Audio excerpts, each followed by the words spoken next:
This podcast is brought to you by the Albany Public Library main branch and the generosity of listeners like you. What is a podcast? God, Daddy, these people talk as much as you do.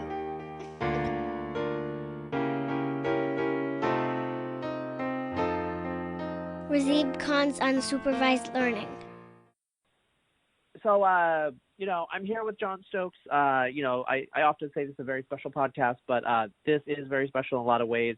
We've just come out of no power for 3.5 days and kind of a little shell-shocked. I want to talk to someone who knows what's going on with this sort of thing in terms of at least preparing for it. So, for those of you who don't know, Jon is well known in the tech community, but also the prepper community. He has a big online presence.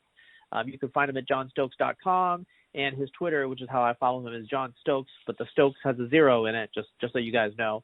And he's been a really big deal in terms of increasing awareness during the coronavirus pandemic. And now here in Texas, we have had a shock to our civilization in a way. A friend of mine messaged me. He's like, "Does it feel like a Cormac McCarthy novel?" And I said, honestly, I was walking around trying to find stuff from my family and looking at the expressions of people, their faces. Yes, it does feel that way.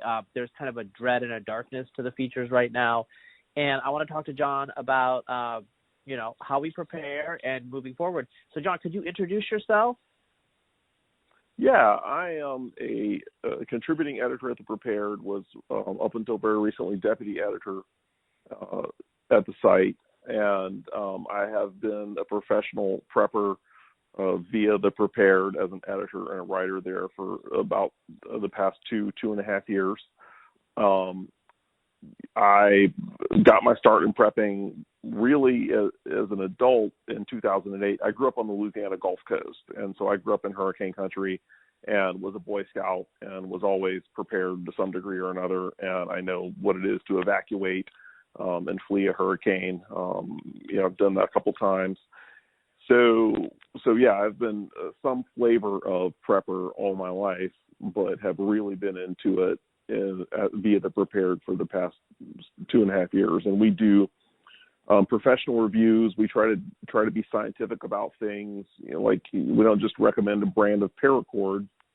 I got a load test rig set up and I load tested the paracord to see which kinds worked, better than others. And we do this with everything. With food, we will taste test all the different kinds of prepper food and then make notes, and we'll put together a panel and have kids eat it. I tested a bunch of fire starters and had my kids try them out. So yeah, we've been trying to be as scientific as we can with our approach to prepping, and as sane and as rational. And it's interesting because I had said on Twitter that we don't really emphasize long-term grid down preps, and we can go into this in the discussion, but we don't emphasize long-term grid down preps on the site. It's more of the modest stuff, not just change the batteries in your smoke detectors, although we talk about that, or have 2 months cash cushion, that kind of stuff we talk about. We talk about first aid, carrying a first aid kit and that kind of thing. But we tend not to place a heavy emphasis on preparing for the kinds of situations that we have come really close to here in Texas, which is an extended period of time without power. So, but I think that'll probably change. I definitely think there should be more emphasis now on what happens if you've got to go like a month without power. Yeah, so let me just like a little context, which, I don't have that much background in this except for my recent experience. So we were out for 3.5 days. We were out of power. We had gas and water. Thank God. Some people have lost their water, but they've had their power. If I had to pick between the two, I would actually keep the water and not have the power, even though it was cold, honestly. But so 3.5 days, there wasn't that much warning. They were saying on Sunday they were going to do rolling blackouts. They didn't do rolling blackouts. So what happened is we could see parts of the grid that stayed powered, like because people's lights were on, even from where I live. And then, our neighborhood was totally blacked out. And so, it was a very unequal distribution, and they had their reasons of why the grid, they said that the grid might have gone down for a month if they didn't do what they did. So exactly as you said, Jon, like we do need to prepare, I think, at a greater level. And a lot of listeners probably have experienced this sort of thing. I will say, like, Texas people are not prepared for sub-zero or below freezing weather. The houses are not prepared. There's water mains that are exploding. A friend of mine just lost his condominium apartment. He'll get insurance and he'll get paid back, but right now he's a literal internal within the United States refugee. So there's some serious stuff happening. There's food going off the shelves. We're doing okay in that way, but there's little things that we're missing, and it's just the expressions of people on their streets, is the thing that where it's like they have seen possibilities that they never thought they would ever see in this country. So, Jon, I know that you were involved in the early warning about coronavirus. Could you talk about what you saw in terms of our culture, our lack of preparedness? And when I say culture, I'm talking like regular people on the street, but also the political leaders. I wasn't as ahead of the curve as you, but I was a little bit of ahead of the curve. And I do feel like one of the things that annoys me is I feel like a lot of times people don't remember how lackadaisical and blasé they were relatively late into February of 2020. Yeah, I mean, I was early with a lot of the Corona stuff, and I was early because I was one of these people that was just willing to take it seriously and game out what could happen here if what seemed to be taking hold in Wuhan would come to the U.S. And I think that's part of actually the key is just being willing to stop what you're doing and say, this could actually happen. This is a thing that could happen. And it's interesting because I did that with Corona, but with this present situation, we had already had a snow day, which took me by surprise. That previous big snowfall that we had here, I was like, wow, man, I didn't really think I would see this living here. And so then when I wasn't paying attention to the weather, my wife started telling me, hey, look, it's going to freeze. And there's supposed to be ice and it's going to get down into, the teens. Now, she and I met in Chicago, so I've been in weather in the teens, and lived in Boston during Northeasters and stuff like this. And so I thought I had kind of a mental model of what we were in for.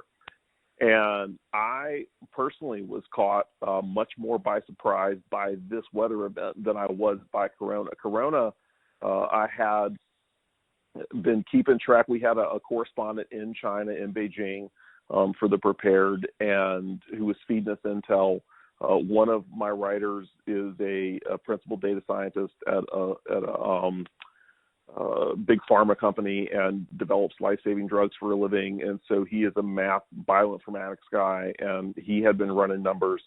And so we were early with this because we were talking to people first in China and then in Italy. It hit Italy early too, and we had contacts in Italy who were telling us how it was.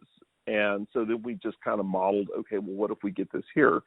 And then we also were just willing to believe the numbers. And so I had my eye on that and had gamed out in a fair amount of detail most of the stuff that we ended up seeing, like everything from shipping delays and disruptions to supply chain, all that kind of stuff. We had scenario modeled that back in February, and in detail on the website. And at any rate, with this though, I was just like, it's just going to get really cold, And then when the grid started to go down, I was like, okay, wait a minute, this is quite extraordinary. And I had let some of my prep slip. I did not have the spare gas on hand that I thought I had. We had been meaning to get more propane. We just bought an Airstream. And so we've got this 30-foot Airstream, and it's got propane tanks, and we can heat it with propane. And my wife has been using it as an office, and she and I just weren't communicating. I thought she was using the electric heat in it. We have these oil-filled radiators that we use in it, and she was not. She was using the propane, this winter, and had run it most of the way down. And so I was kind of caught, even as a prepper, flat-footed with a shortage of gas and propane on the property. And I have a lot of diesel on the property, but diesel will gel in cold weather. And this is not something that I was really familiar with, because in my life of growing up in Louisiana, we had diesel trucks and even diesel cars, and it never got below the 17 degrees Fahrenheit that you need to cause diesel to turn to wax inside of the tank. And so all of this diesel that I've got is all turned to like something very much like paraffin wax at this point. And so, even as early as I was with something like the pandemic, like this situation certainly caught us, less prepared than we would have wanted to be. Now, we were very fortunate in that we have not lost power. And I think that the reason it's got to be that we're on some kind of circuit with like a fire department or a hospital or some other piece of critical infrastructure, because our neighbors have lost power. Our electric company is doing our neighbors have lost power, so I think we're on some kind of critical circuit here.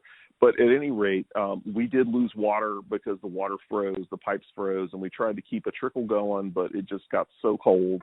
I had pipes burst, like everyone else, and we've now gotten our water back. We haven't had internet. Mobile is very spotty, but fortunately we have had the lights on. So that's been good that we haven't really had to deal with the extremes of cold. So yeah.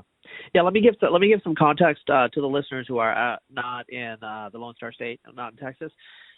So a lot of people, and when I mean a lot of people, they say like 320,000 customers at some point had their power out in Austin. And Austin's population, metro population, is 2.2 million. Those customers, a lot of those are multifamily households. So, we're talking probably on the order of, I would say 500,000 to 1 million people had power out. But the other thing that's happening now is, people who have power are having issues with their water. Now, those of you who are biologists know that people can survive without food for a long time. They can't survive without water for a long time. So we have snow right now. I have a friend who is melting snow to get more water right now. Okay? There's issues with the hospitals with not enough water because guess what? They need to wash their hands with water. So it's like a double whammy where a lot of people, they got the power back, but they don't have water. Water pressure is low, like pipes have burst. Like we've done okay that way, or in that way. So, and then there's the issue with gas where they're telling us not to use too much gas simultaneously. Basically, we are dealing with a Six Sigma event standard deviation away from expectation. So, John, I know you think about this sort of thing more than someone like me. How do you feel? How do you think people should react to politicians or the bureaucrats that run ERCOT, which is the grid in Texas? Like, how do you think people should feel about them? This is an extreme situation. If it took you by surprise, it took them by surprise. Yeah, I haven't been as exercised about the political stuff or even really followed it because there are so many layers of sort of craptastic going on here. Just to take the water thing, none of the water systems, even without the power, like the water stuff is so extraordinary. The way the building code is here, all of our hot water heaters are in our attics. And so multiple people that I'm connected to have had my hot water heaters in my attic, have had their pipes up there burst and their homes flooded. It's just how it is. We have horses. We have outside dogs that we've brought in early on. The dogs are our outside dogs that are farm dogs. They have a nice large shed and like a big fenced in area. And we keep double heat lamps in there. And one of the ways that I monitor is if it gets cool out, I put their water dish under the heat lamps. And so we brought them in on Sunday, I think, and they've been in the house with us. But their water dish under two of these heat lamps is still frozen. Like that's how cold it is. We have horses that we're trying to keep watered, and everybody around here has livestock. Many of the families around here have horses and cows that they're trying to water, and nobody is set up for it. Nobody has any of the equipment that people use in places where this happens to keep their livestock watered. So there are going to be a lot of dead pets, a lot of dead livestock, and of course, yes, the hospitals, the homes, like the whole bit. So, there's going to be a political food fight over this and over the power grid stuff. And I'm sure at some point I'll develop some kind of opinions about that.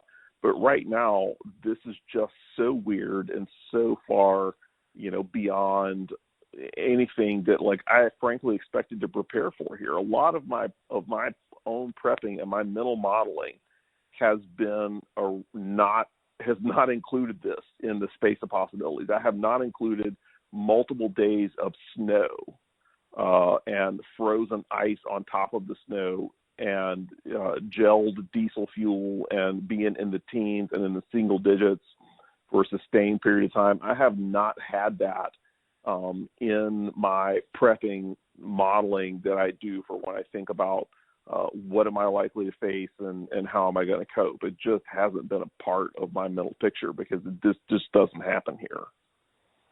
Yeah, so you've said multiple times about the snowfall event. I mean, there are years that go by with no snow in Austin, and we had a snowfall event, and I think everybody was thinking, okay, that's the one. And so this is actually statistically, this is a human bias where we think something has happened, therefore, on a conditional probability, well, it's not going to happen again. But that's not how it works. It's independent probability, right? And so we actually shouldn't have updated. I think, I'm not saying you did it, but I think a lot of people just thought that was our snowfall. Therefore, we're not going to have anything like this again. That's as bad as it gets. Well, it turns out that we had it worse and we had it more, and we really shouldn't have taken that particular snowfall as informing the future weather events. Now, this weather event, as you said, I mean, this is incredible. Like, people in this area of the country, I mean, in San Antonio, there was snow, like towards the Mexican border, on the coast, there was snow. Houston was cold. Like, this just doesn't happen. This is the subtropics. Dallas, okay, that's a separate issue. Dallas is, I'm going to offend people here, but it's kind of like southern Oklahoma. But once you come into central Texas, Houston, and you go south of that zone, it's very, very subtropical. So this is something that people were not expecting. And so it could be like maybe this is like a once-in-a-century thing or a once-in-a-generation thing. It doesn't make us feel any different. And do you have any insights? Some people are telling me different things about whether the supply chains will come back online or not. The grocery stores the shelves are bare. Like, I mean, any thoughts on that? Yeah, that's difficult because, a lot of it is around the roads and the gas. There are gas stations that have lost power, and the ones that haven't lost power, they have lines or they're out of gas. So I think the supply chains will knit back together relatively quickly when things start flowing again. That said, this is coming on top of the COVID supply weirdness. We have supply chain issues around COVID here. We are trying to build a guest house on the property, and there are just so many construction material related delays, and the entire crew got sick with COVID a few weeks ago and was out, and all kind of work stoppages that are related to COVID. And so there are just general, even in the grocery store, there are things that you want that you can't get, or portion sizes are weird. So we already had that, and then we've got this other layered on top of it. So, but I think the basic stuff, like calories, you'll be able to get at some point soon, and you'll be able to get gas and fuel stuff again at some point soon. There's a national propane shortage apparently, so that may be scarce. So there will be spotty things. There'll be things that will take a while, but I think a lot of the basics will start to come back hopefully next week.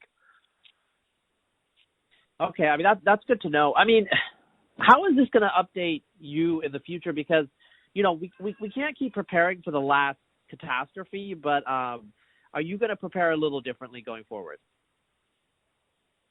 Yeah, absolutely. I mean, look, now that this has happened, I'm going to do the basic stuff that one does if one lives in a state where this happens. So I will have snow chains for my tires, which, I do not own, because why would you have them here?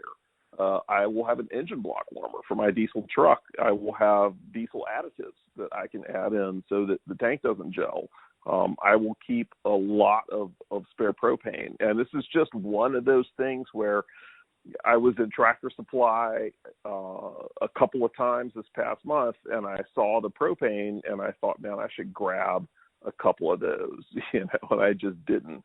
That won't happen again, so I'll definitely take my fuel preps more seriously. And I'm just going to basically prepare as if I live in a state that sometimes has snowfall for an entire week, which if it doesn't happen again, well, then, I've over prepped for it. But now that it's happened, I'm going to certainly take that seriously. So, the last thing I want to ask you, Jon, is what's happening here, is this like symptomatic of something in our culture, something in our state, something in our economy with the just-in-time? I mean, are we just like fragile because of the way we're set up, or is there still state capacity? I mean, are you taking like bigger lessons from this sort of stuff? Yeah, this is like with the COVID stuff. I wrote a blog post where I talked about how prepping is just flattening the curve for all kind of supply chain stuff. I mean, there is definitely just-in-time supply chain issues at work here. All of that.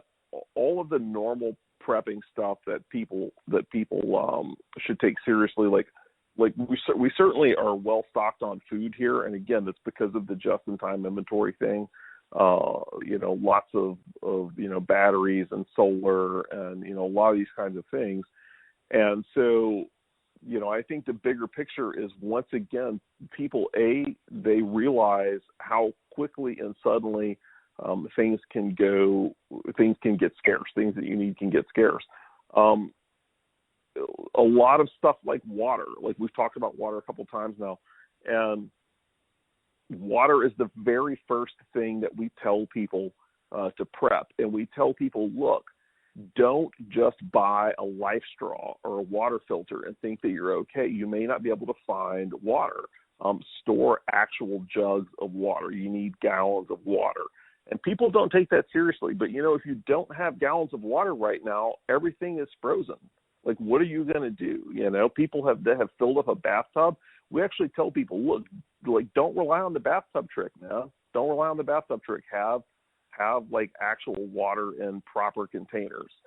And if you filled up a bathtub and it's frozen, then, you're going to be having problems. So, I think this is waking people up to the idea that you've got to take some of that slack that's been optimized out of the system. You've got to take that onto your own balance sheet. Some of the inventory that is been optimized out of the system, you got to carry it in your own house or your own apartment. And people are going to have to be because this kind of thing will happen again. No matter who you are or where you are, we've had a series of different kinds of cascading failures around the country related to climate change, related to the pandemic. And this is touching people. This kind of thing is touching people everywhere they are, in all regions of the country. Well, so, I'm going to do a follow-up question because I wasn't going to ask you this, but in regards to climate change, do you think we're going to have more volatility? We're going to have more out-of-sync infrastructure in relation to the climate it's going to experience? Yeah, I think so. I mean, I certainly think that all of this is related to climate change, and we're going to see more of this kind of volatility and more of these kind of, Six Sigma events and whatnot. So I certainly would expect that people should take extreme weather preps seriously. If you're in some place that is historically cold, take extreme heat preps seriously, and then vice versa. With a place like this, you've got to take extreme winter preps seriously. All right. It was great talking to you. Not great the circumstances. And, I hope that my water situation it maintains itself. I hope yours fixes in terms of the pipes. So the website is The Prepared, right? Yeah, theprepared.com. Prepared.com. All right. I'm sure that everyone's going to be checking that out. I mean, the only upside of such a sad event like this is, your expertise and your business probably does a little better, right? Yeah. I'll tell you though, it's like I said at the beginning. I am, and I said this on Twitter. I'm going to start taking my long-term grid down preps more seriously, because we did come close to something like even worse than what we've just been through, and who knows, it could happen again. Yeah. Well, I mean, I guess the one thing that I do have to say is, like, if you said that it came close, I mean, maybe other people don't have to feel as bad, because, I mean, I figure, like, of all the people that I know on Twitter, I would figure, well, there's some other people that maybe would be a little bit more preppy, but of all the mentally stable people I know on Twitter, you would be the most prepared. And if this was a close call for you, I think that's just a wake-up call for all of us. Yeah, absolutely. All right. Thank you, Jon.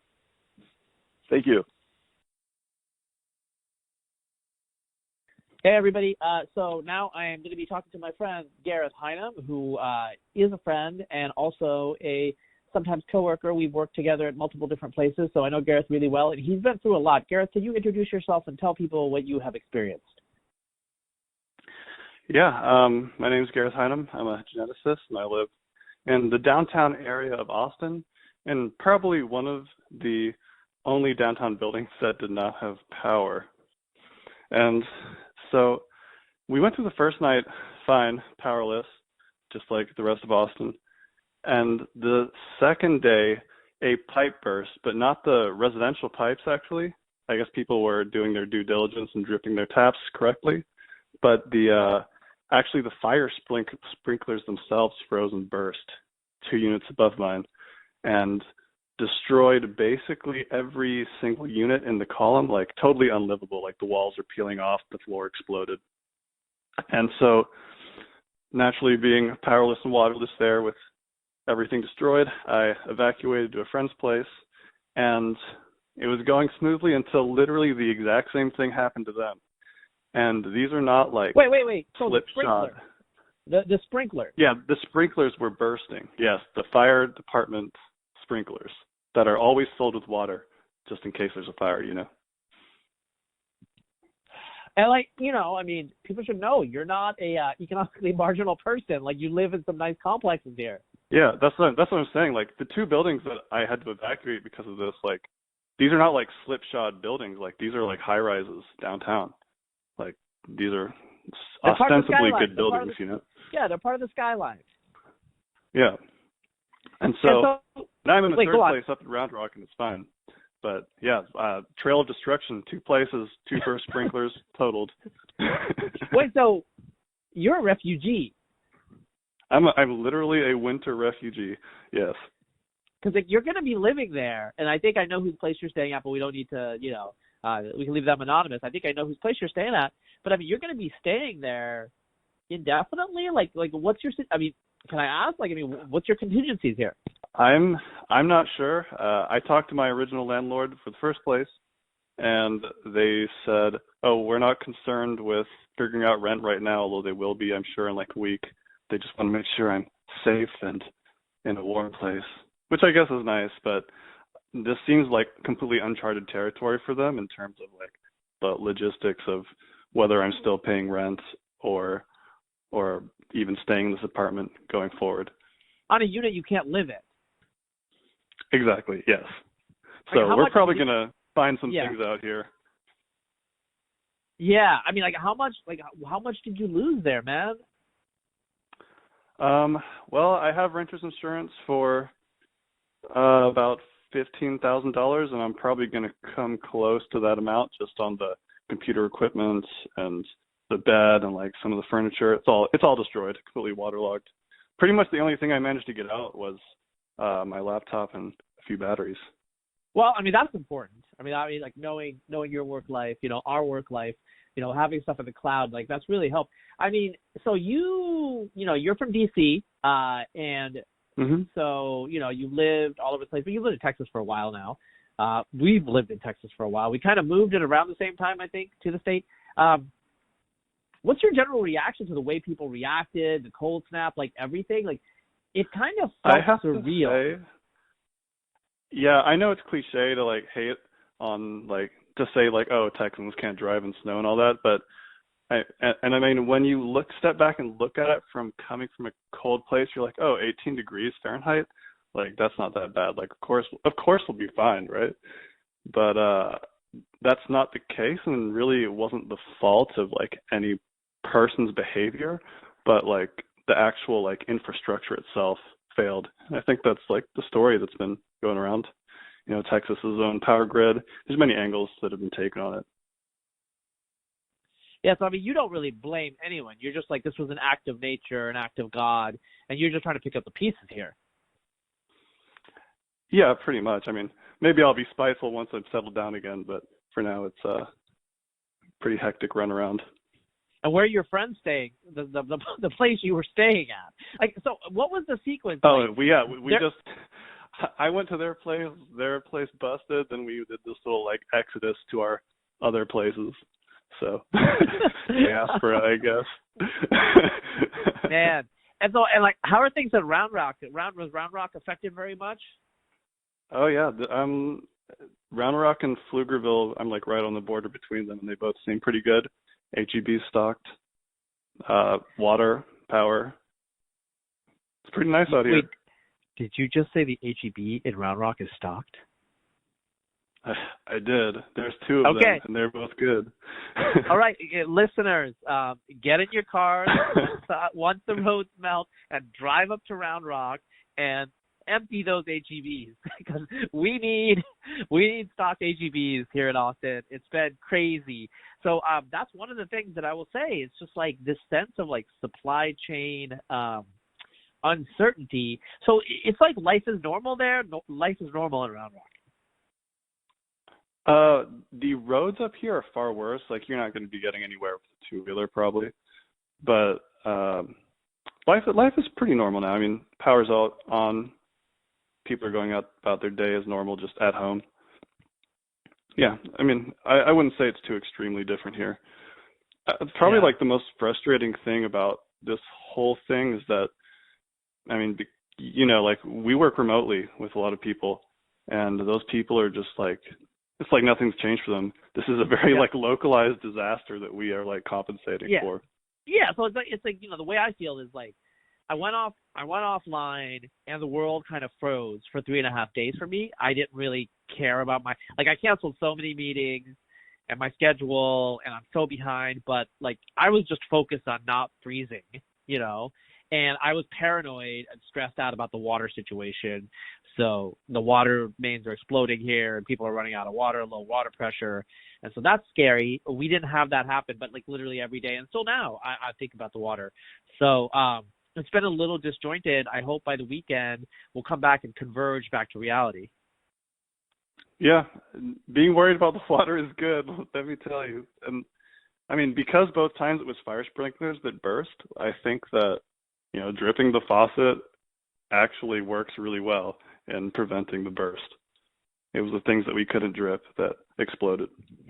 Well, I mean, so going forward, like, what are you thinking in terms of prepping more, prepping less, or just whatever shit happens? I can't change the powers that be, like with ERCOT and the power grid people, obviously. But I was thankfully quite prepped after driving home from Washington, D.C. to Austin. So I had like charged cell phone batteries, full tank of gas, and that saved my ass twice, literally. Yeah, I mean, the gas, I have to say, having a full tank of gas really helps because, the car, you could use it to charge, you could use it to heat. I mean, all these things, like you count down, like, what's miles per gallon, how many gallons do you have, like how long could you get this to last, assuming you have it on for X number of hours. Like these are the things that are going through people's minds right now in Austin or work. Yeah. And by the way, the heating centers are full. Like if you go there, I mean, if you call 911 and you're like going to die, the police will come get you and take you somewhere. But the heating centers that were local to me downtown were actually completely full, and so were the hotels. So you weren't getting heat there. Yeah, you tried to go visit. You tried both of those. Mhm. Okay. Like, what's going on with the hotels? Like, they're all on the grid. Like, do you have any insight? Are they just like whatever? I mean, I don't really have any detailed insight on the hotels, but the prices were high. I didn't end up getting one. Wait, what was the price? What was the price? I want to know now. I was seeing on the that was like around the second night, and that was $500, $600. Of course, like downtown's always high, but it's not that high. Yeah, it's always going to be like $200 or $300 at least, right? Exactly. Yeah. So they just like double, tripled it. And that's not as bad as honestly I was thinking. So I mean that's. I heard later on they were hitting four figures, but I can't verify that. It's just a rumor. Okay. Yeah. How are you? I don't know. Like after all this, you gonna stay in Texas? Like, I mean, what's your? I mean, I know that this is like a weird time to ask because this is literally Thursday. We got the big freeze pretty much on Monday, and the power went out on Sunday night, or Monday morning, super early. But I mean, like, where are you going? You know, I mean, you have family in the Mid Atlantic. You know, you don't have anything tying you down here. I mean, what's going on with you? I can't really get back to the Atlantic at this moment, but I mean, like I said, the landlords like seems to be figuring out this new ground of now destroyed apartments. I'm not the only one that this happened to. And when they wrote to me, they seemed optimistic that they'll be able to fix the entire apartment pretty quickly, but we'll see what actually happens. I think at minimum, I'll have to find a new place and negotiate breaking leases and things with them. And at maximum, I'll probably like temporarily stay with family or friends. I mean, I think part of the issue here is like they got to deal with their own insurance situation because if their insurance situation is good, they're good, right? I mean, it's not their money; it's other people's money. So if their insurance situation is not as good, then that's their money, and then all of a sudden, I mean, I myself have the renter's advantage here. Like, yeah, I lost a lot of personal belongings, but ultimately, I don't have to worry about structural damage, and my personal belongings are just insurance claims. So I write it off, and I can be more or less hands-free, just a little bit homeless. And so what day did this happen, though? Like, this happened on Tuesday or Wednesday? Because we were texting, So the pipe burst during Tuesday's daytime, like around 3 p.m. Okay. So that was, and our power went out the day before on Monday. Yeah. 2 a.m. on Monday. I was actually up. Exactly. I was actually up. So, and then, we were like, did your power never came back on, right? The power came back on about an hour ago at my first place. Yes. Okay, so you were notified that it came back on? Mm-hmm. Okay. Because right now it looks like they're moving it back to everybody. I did the math. Like we were in like the 25th percentile for like how long? Because we lost it at the same time as everybody else, and it seems like they got more people on. And there was this morning there was 80,000 customers that were still powerless, and at max it had been 320. So we were in the last 80,000, and there's still some people. It looks mostly around the river. So I don't know what the reason for that is, but I noticed that too. Yeah. So, I mean, who knows why that's around there? But I think we'll find out a lot more things in the next coming weeks. A lot of us will be super interested. Yeah, I'm looking at the map now, the outage map, and there's very few things that are. Actually, there's nothing above 1,000. There's no block above 1,000 customers now, whereas before it was covered with red. Now it's just a couple of orange splotches. So we're doing pretty good now. Yeah. I mean, this is grading. This is grading. Yeah, this is grading on a curve. All right. Well, thank you for your time, Gareth. I'm sure I'll see you around after coronavirus, after pandemic. I don't know, man. I don't know. I mean, this has been a really crazy three days, and I appreciate your time. Yeah, happy to give my disaster interview. Hey, everybody. I have someone a little different here in terms of the experiences they're going to be telling us about what happened here in Texas this week. I am here with Marina Roberts. Marina, could you introduce yourself? Yes. So thanks so much for having me on. My name is Marina Roberts. I use she, her pronouns, and I am a member of Austin DSA. I'm also a member of the Homes Not Handcuffs Coalition here in Austin. So I guess, the main reason I reached out to you is a mutual friend. I know he's involved in social activism here in town, with the unhomed people, just more marginalized populations probably. And, I'm hearing a lot of stuff from people who, frankly, have good jobs, have good houses, and they're, talking about no water and no electricity. I don't want to get into details. There's a guy on my block, and he lives in a place doesn't have electricity, and he said, I've been doing this for 20 years, so I don't know what people are talking about. And that gave me kind of like a totally different perspective. To be entirely frank, he's actually doing pretty well because everything that's super stressful for everybody else is just like he's just got to figure out a way to survive day to day. And I guess this is more like normal for him. So that's all I know, though, because I haven't been out and about like a lot of people. I've been hunkering down due to coronavirus, but also just this whole experience has just been exhausting and draining for me because like I'm used to things like electricity, which I have again. Right. So can you tell us just like what's going on with these other people that we don't frankly hear about on social media too much? Yeah. So definitely I think that's the perspective to lead with, right?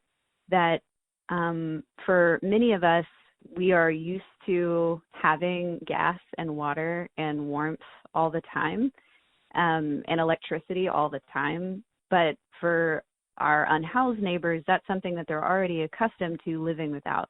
So in many ways, this climate, disaster is just kind of another day in the life, but with the added problem of freezing temperatures and snow, which many people are not, prepared for, right? So what I can speak to is basically just the sort of work that has been happening on the ground here in Austin in order to kind of meet that need, and in order to make sure that people who, are unsheltered right now aren't, trying to navigate this storm without shelter, aren't having to sleep in the snow. So I spoke with my friend Kim Varela-Broxson, who is an Austin DSA organizer, and she's been doing a lot of coordinating work around hotels. And I think that that's probably one of the biggest efforts that has been, has been organized in order to address the needs of the homeless community. So Kim has been trying to find donors to put up credit cards to get a hotel room. She's been calling hotels, transporting folks to hotels, and doing a lot of the coordination to get volunteers who have four-wheel drive who can get people places, coordinating a lot of food and water distribution with organizations like ATX Helps and Austin Mutual Aid. She has also been trying to connect crisis and mental health support, right? Because what we're seeing is a lot of unsheltered folks who have a lot of different kinds of needs, right? That were already, in many cases, not being met, being put in a hotel, so you've got shelter, but those other problems, are continuing to be a part of the equation, right? So we've got social workers who are doing conflict resolution with management to stop them from calling the police, and also kind of helping unsheltered folks navigate discrimination. So there are a couple of big issues that have kind of happened with that hotel sheltering effort. The first one is price gouging and discrimination. Some business owners would rather watch poor people freeze to death than provide the service they customarily provide at normal rates if they are being asked to provide that service to unsheltered folks. So we're having to kind of navigate a lot of that. Jacob Aronowitz, who is another friend of mine who has been really instrumental in getting a shelter on Cameron Road up and running, has been, working with a lot of unsheltered folks and getting them into shelter. And he spoke to how another issue that came up is you would designate a space like a union hall as a shelter and get folks into it, but then power and water might be lost at that location. So then you have to evacuate to a different shelter, right? So there's a lot of logistic issues that have been coming up.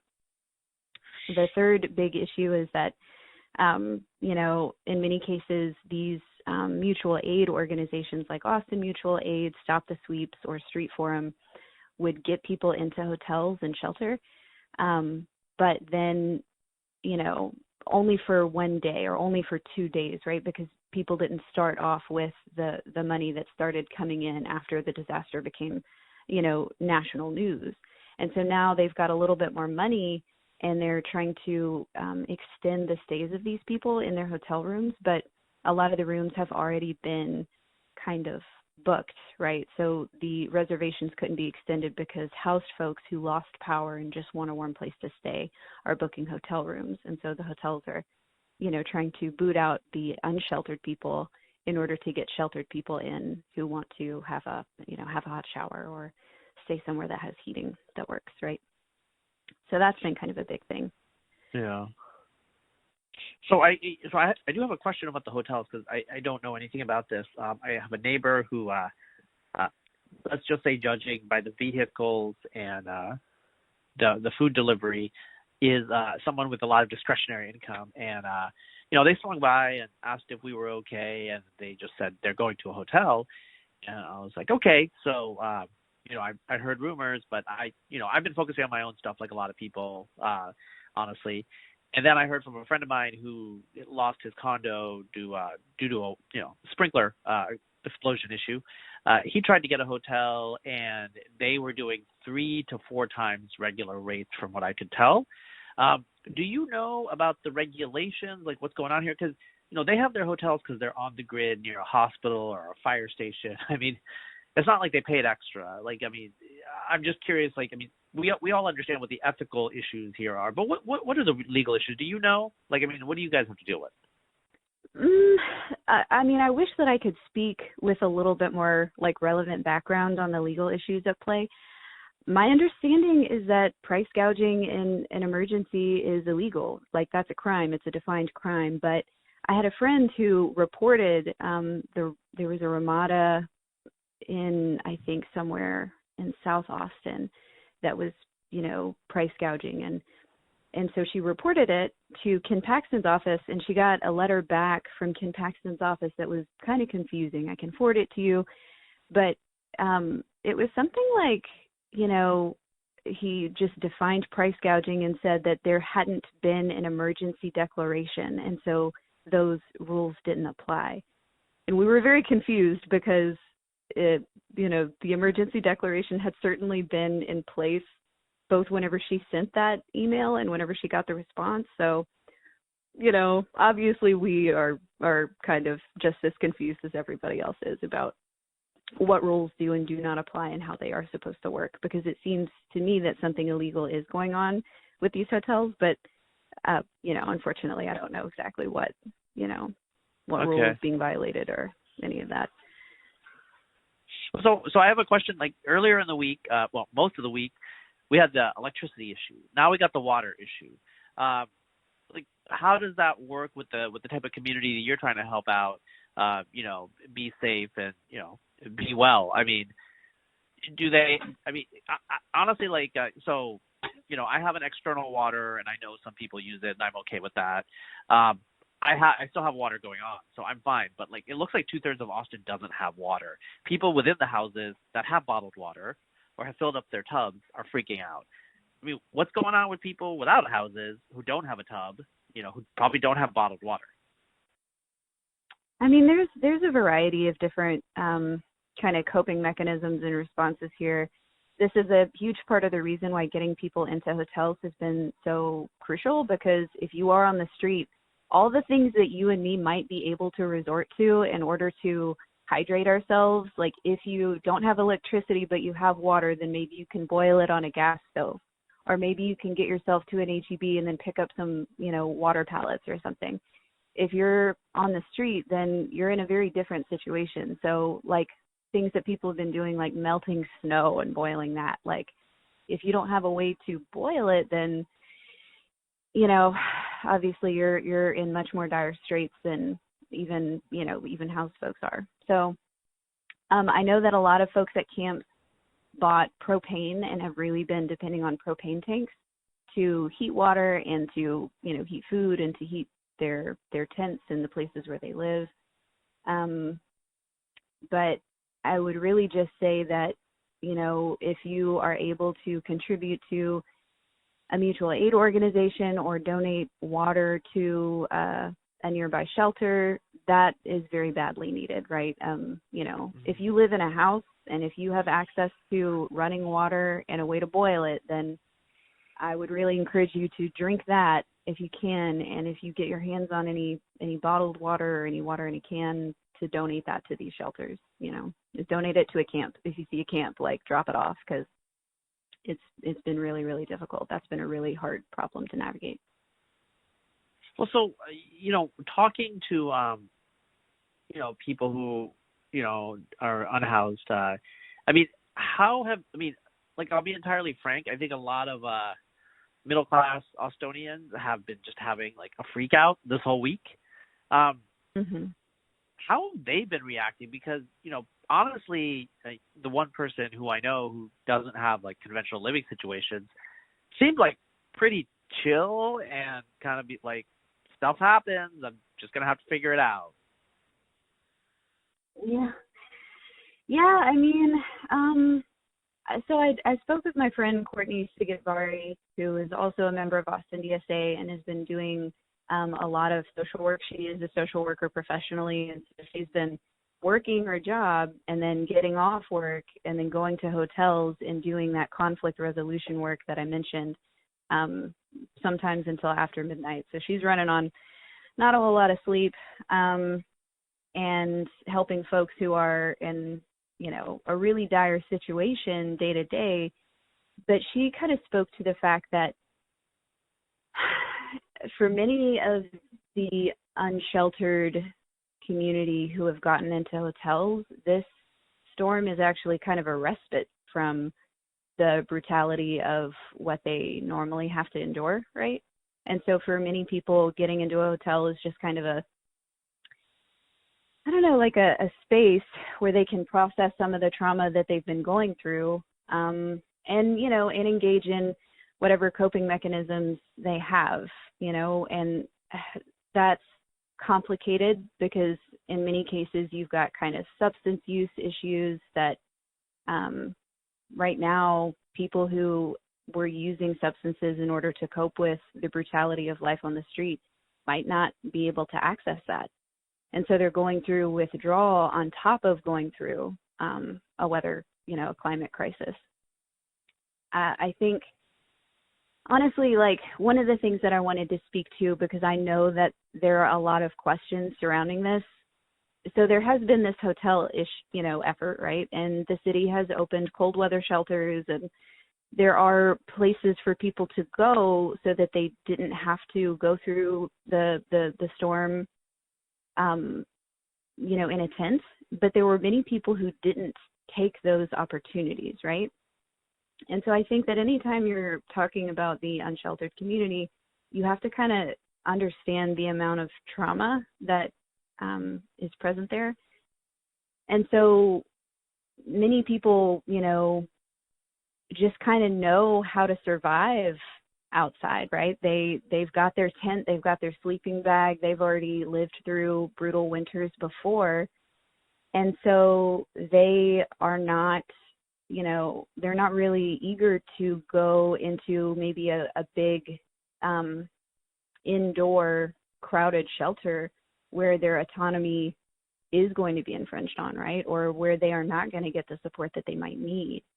People are also really fearful of losing their camps, losing their possessions, right? Because it takes a long time to get the things together that you need to survive on the street, right? It's hard. It's hard to do that, especially if you are already living on the street. And so people are aware of how much effort it would take to get all of their possessions, back together if they lost them. And so people are really fearful about that. People are fearful of getting COVID in a crowded indoor shelter, right? Yeah. Yeah. Yeah. I mean, in a way, just like talking to you, this kind of fits a bit of my expectations. People who, they're used to going to HEB regularly or getting their favorite delivery. It's like we are actually like less. We're more fragile to stuff like this. Like, I mean, these people who are outdoors, I mean, they're already dealing with. I mean, it was cold. It was really cold. That's what I was scared of. For my neighbor who I know who is living outdoors, and I'm going to be entirely frank, he was like shockingly chill about it. And he had propane. He was prepped in a way, like he just like because he has to prep for life. And the rest of us, like whether we're prepped or not, it's just we live in a different universe in some ways in terms of expectations of comfort and maybe certainty, reliability, regularity. I mean, is that right, or am I off base? Yeah, I mean, I think the thing to remember obviously is that the homeless community is a community, and so that means that there are a diversity of people there who have a lot of different strategies and a lot of different ways of living, right? So yeah, you are going to have people who really have their shit together and who are really prepared and kind of have the things that they need and have done a good job of building community, in places like underpasses and wherever these homeless encampments are.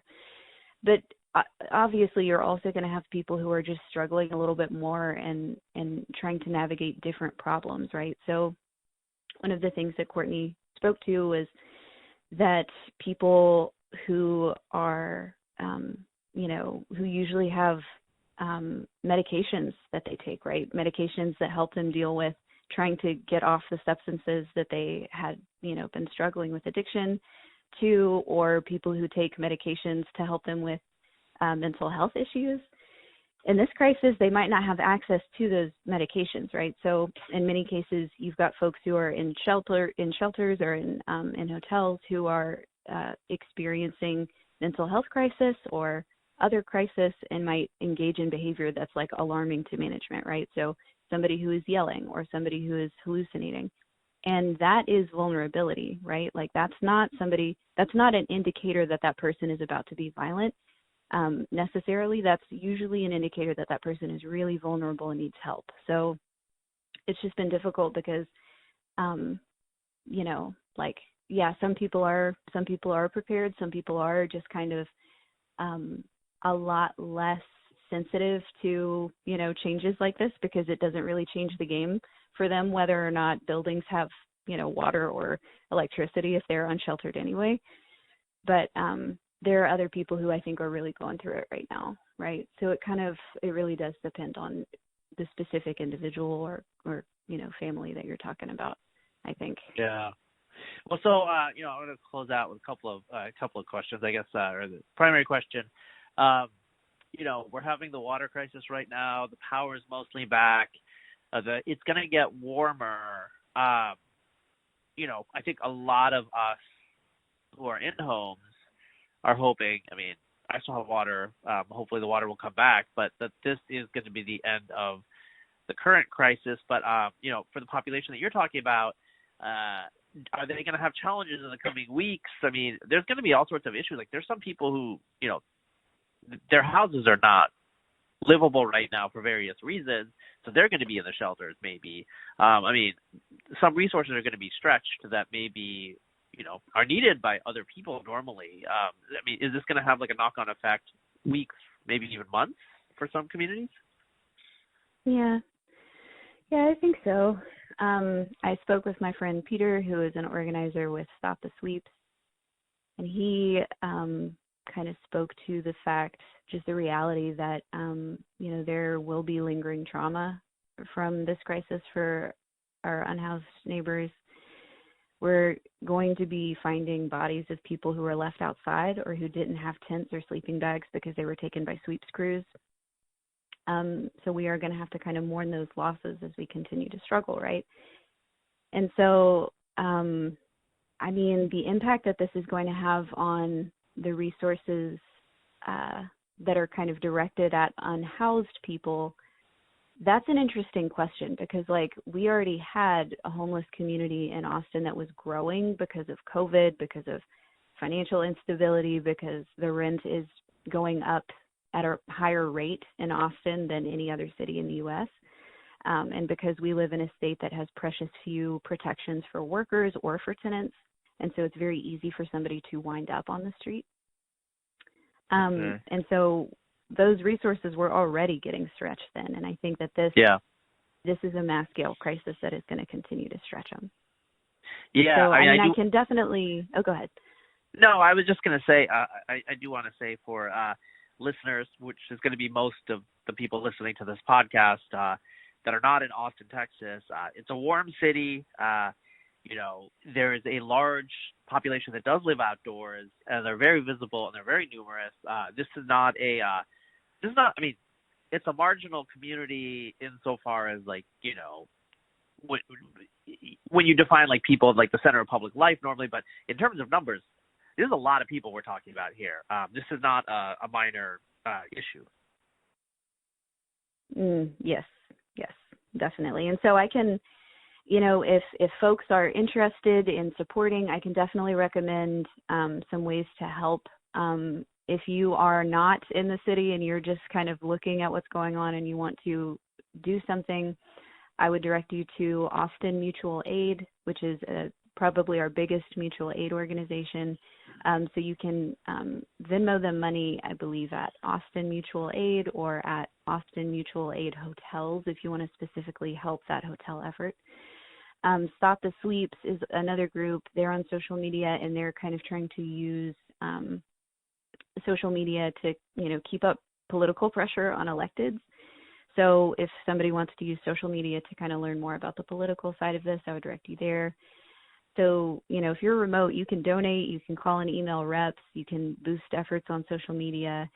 And if you are in town, if you are local, there have been volunteer shortages at the city level. So, reach out to any of these organizations and just see where the need is, right? If you have a 4-wheel drive truck or vehicle, if you're able to transport people or especially, items to shelters, that's really badly needed right now. I think that's kind of about it. Well, thank you for your time. Really appreciate the information, just awareness, just to even know what's going on out there, because I feel like, just with coronavirus, a lot of us have narrowed our horizons, and then, like, the recent shock here in Austin, I think it's gone even further. Like, people are just looking to themselves, looking to their own family, their own friends, and sometimes you need to, like, come up for air and look around and see what's going on in this world, and there's a lot of stuff that's happening, and so I really appreciate that input. Thank you, Marina. Yeah, thank you so much. I appreciate you having me on. All right, guys. So I'm now here with my friend Lisa, who I have talked to before for a podcast, and I'll put that in the show notes. But Lisa works in tech, and she is a recent transplant from the left coast to Texas. And what a welcome it's been. Lisa, can you tell the audience more about yourself and what's been going on the last week? Sure. I moved here about a month and a half ago, early January, because we wanted to remain in a city that was friendly to tech, but we wanted to get out of California. Same story as literally everyone else who's moving to Austin from California. And we wanted to buy a house because the interest rates are low. And I think that our introduction to Austin was pretty similar to the last week, but like low grade because we forgot to get our electricity turned on when we moved in. First time homeowners didn't know what we're supposed to be doing.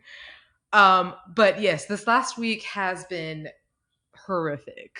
I am here with a 8-month-old daughter, and but yes, as I was saying, I'm living here with my husband and 8-month-old daughter, and to not have power or heat for 2 full days, and unreliable access to water has been completely terrifying. I didn't even have access to internet. I was basically standing in like the one horror.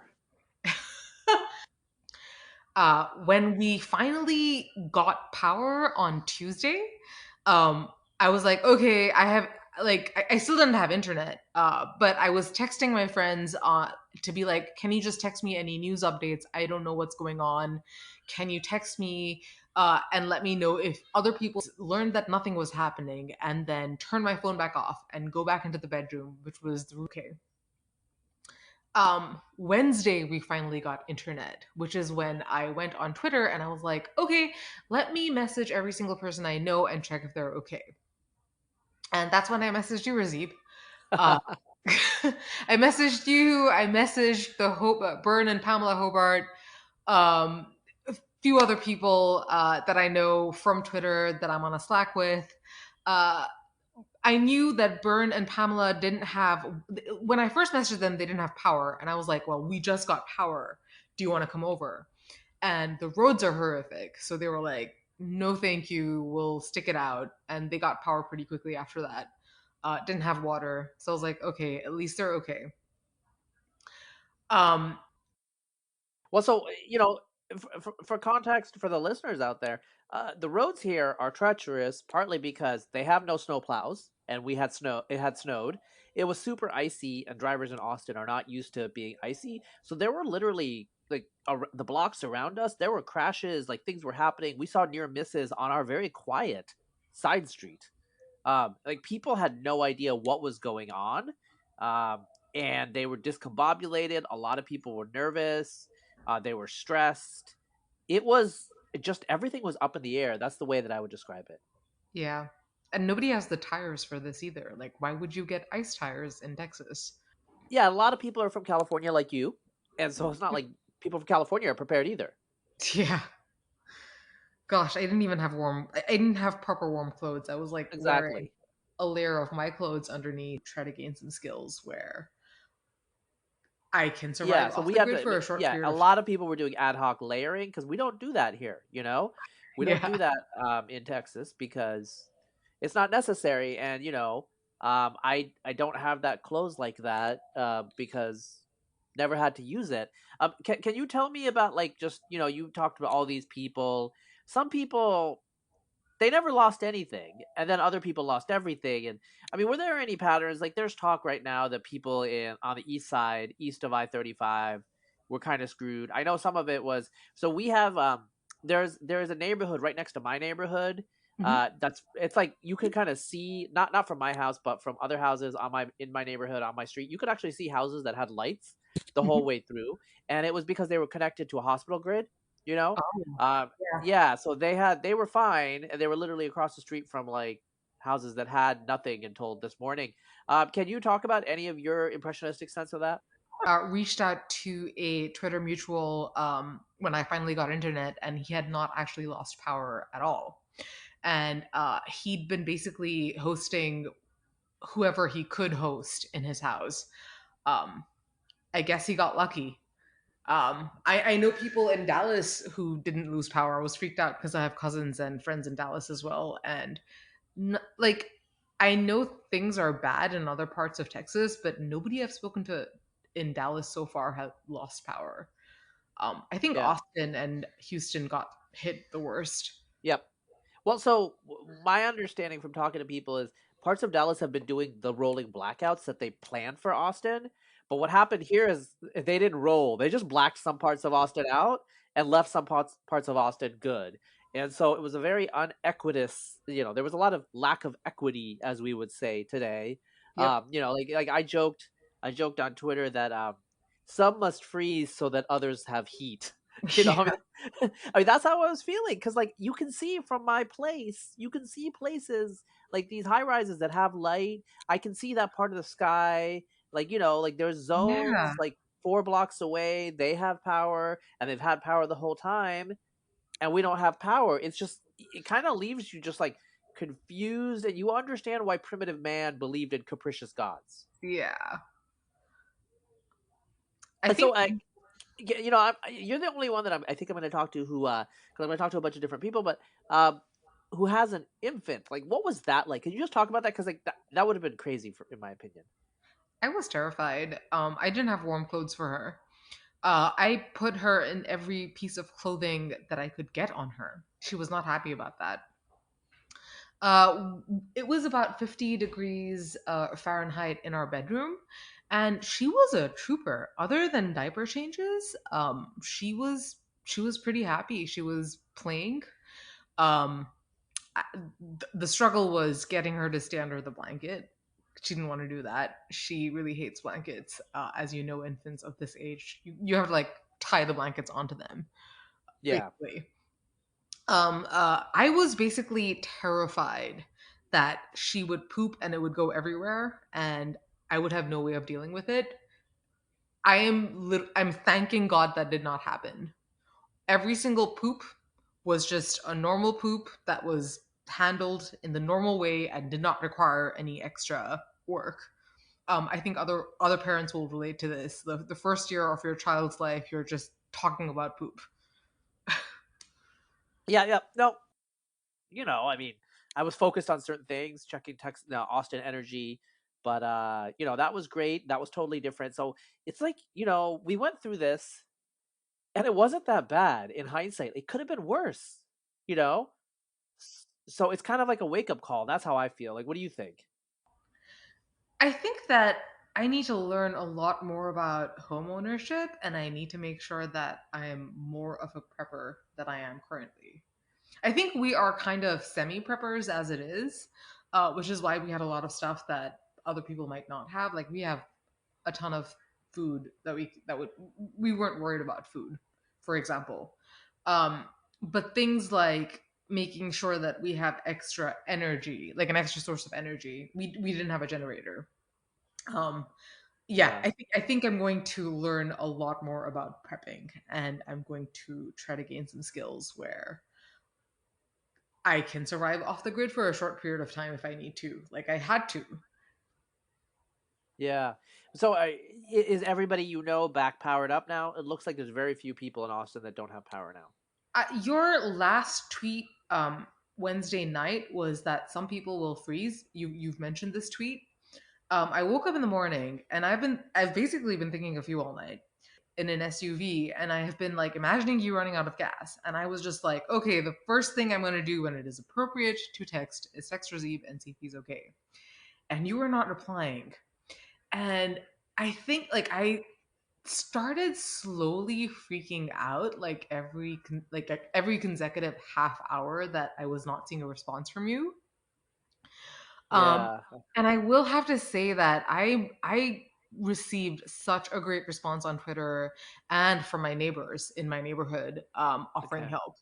I Okay. had two people who were about to go out and walk over to you to see if you were Okay. okay. Because Okay. I figured, yeah, maybe his phone is dead and he's just fine. No, I appreciate that.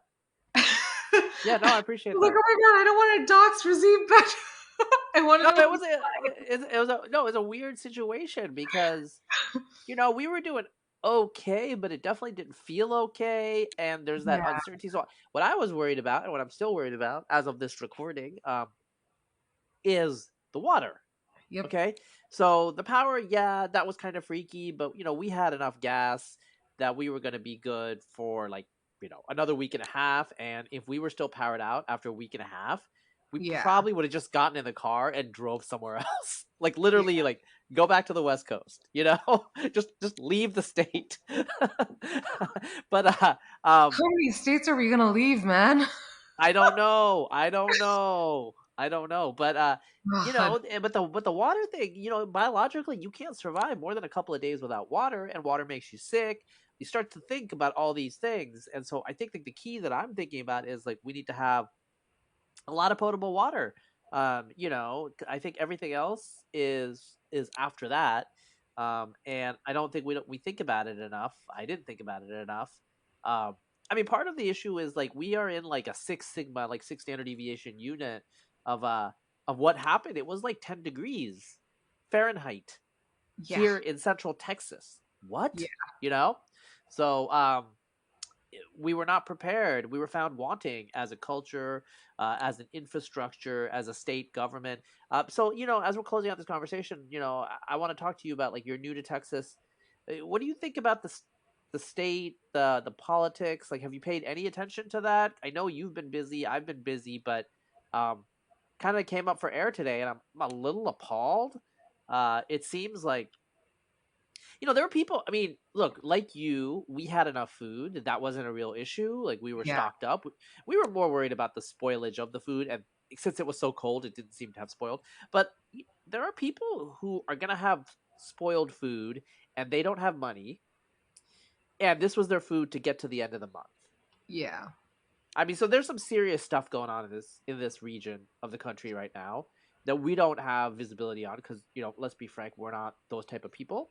Mhm. And meanwhile, you have politicians kind of showing their ass all about like they always do, and I'm Yeah. kind of like I'm kind of feeling like a seething sense of like just background anger. Like, how are you feeling? So I am not sure. Everyone who has cast blame is pissing me off.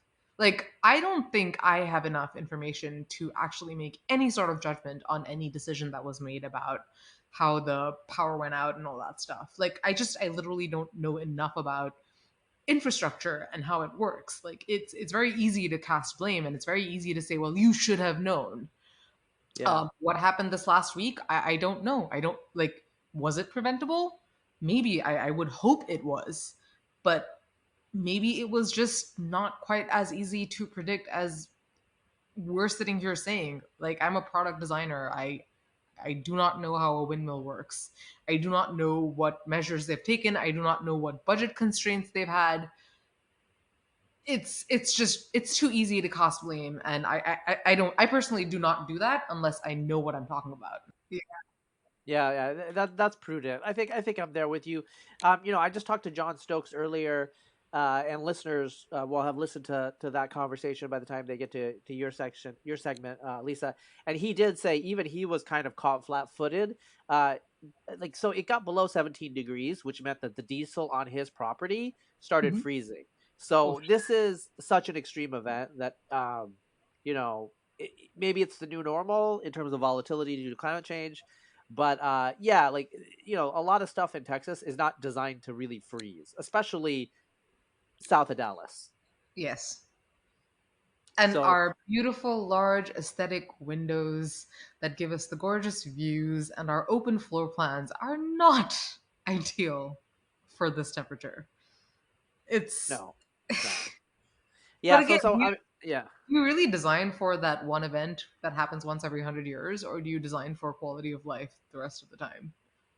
Yeah, I mean that's an interesting point because with the food spoilage and the economic stress caused by some people, like maybe it's just cheaper to like give people a bunch of money, and not design for this happening every 2 years because it won't. It'll happen every 20 or 30 or 40 years. And so I mean, I I think like one thing that I'm taking from this conversation that I have with you is like there's this human element that we've had to grapple with, but now there's going to be kind of the more analytical element that we're going to have to deal with as we proceed forward. Like, are you? Yeah. So I feel like that's what I'm hearing here. All right. So it was great talking to you. I'm going to let you, get back with your kid. We should definitely keep in touch and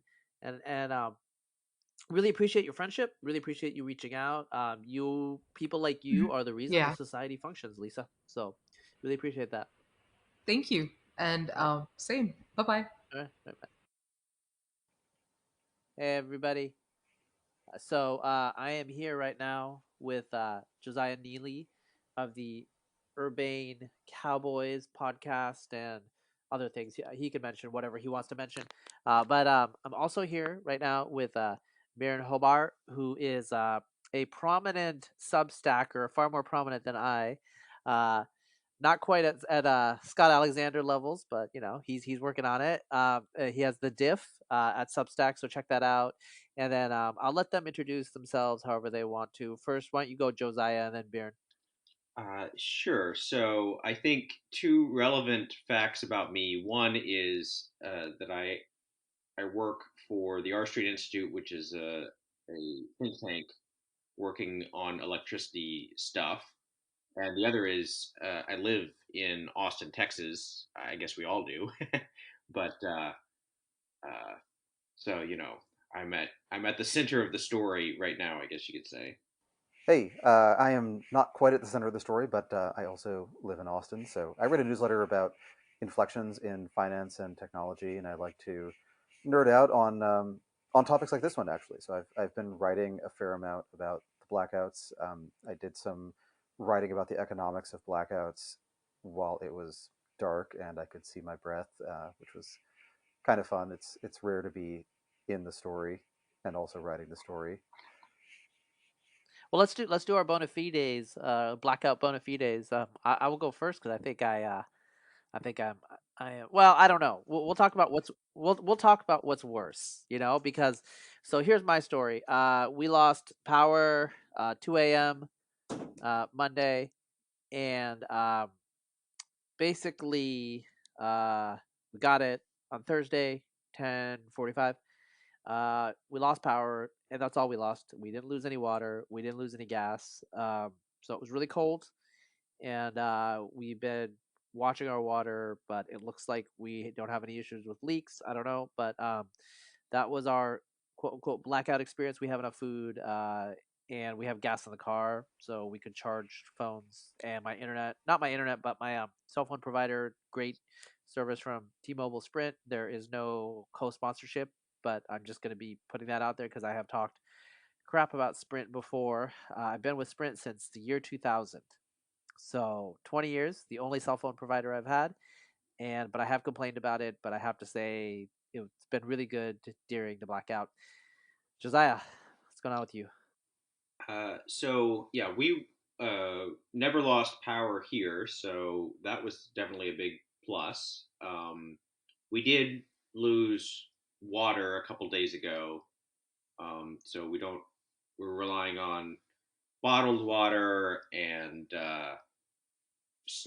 melted snow for other non-drinkable purposes. We also lost childcare, which uh, has been fun.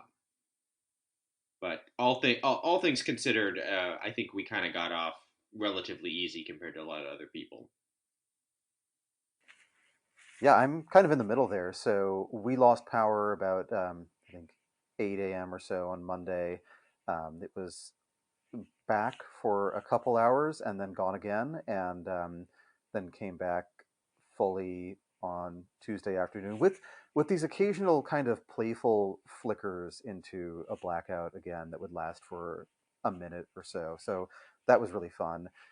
We don't have water, but we also have bottled water. And one of the things I learned from this experience is that there are a lot of online resources devoted to the question of whether 8 cups of water a day is a myth or is actually a requirement or is a statistical average. And all of the ones that say that it's not a requirement or that it is a myth, they don't actually do a very good job of quantifying how much water an average person drinks. So surprisingly hard question to Google, but I think we figured out that we have a couple weeks of bottled water, so we're good. And we also lost childcare, which has been very exciting. Well, so you know, I don't know. You guys seem pretty chill with the water issue, but for me, that was actually what was really scary because I feel like you can do without power, but you can't do without water. Like, what do you think? Well, I mean, I do think it does matter that in both of our cases we had a backup. It sounds like, right? So, not worried about drinking water. It's not really an issue because we still had our like pandemic stockpile.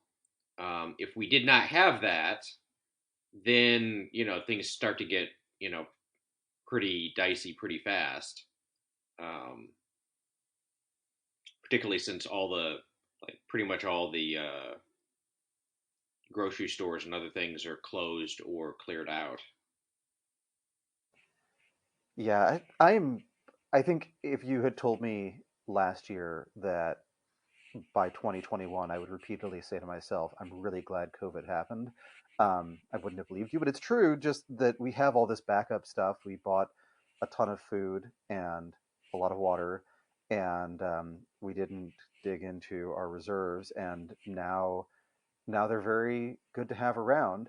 and my attitude on water is that once that the weather is getting better quickly, or will be getting better in the next few days, and once the roads are not icy, I suspect that a lot of grocery stores will be desperate to stock as much bottled water as they can, which I don't think means it'll be easy for people to get it, but I do think it means that it'll be available in some places. And HEB, I have a lot of faith in them now because I know that they did an extraordinary job during COVID, in part because they talked to their Chinese suppliers, but in part because they're just really on point with logistics and with keeping stuff in stock for situations like this. So um, I I think that bottled water will probably be available soon. I have no idea how to estimate how long it will take to fix all of the leaking pipes in various places. I know the plumbing market has been marginally deregulated in response, but I'm not sure that that'll